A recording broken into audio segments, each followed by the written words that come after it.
In this video, I'm going to show you how to quickly mount the OSI alarm panel onto the wall.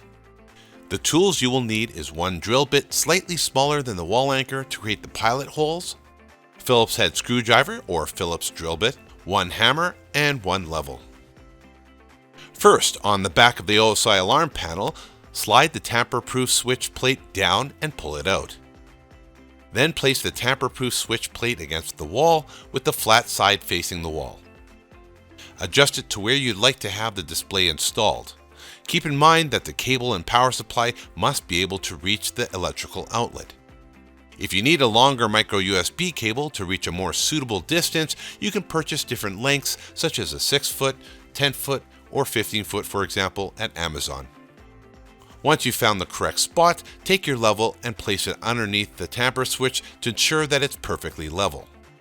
Mark the two holes with a pencil. Remove the tamper-proof switch plate and using the small drill bit, drill two pilot holes into the wall on those two marked areas. Carefully hammer the included wall anchors into the two pilot holes until they are flush with the wall.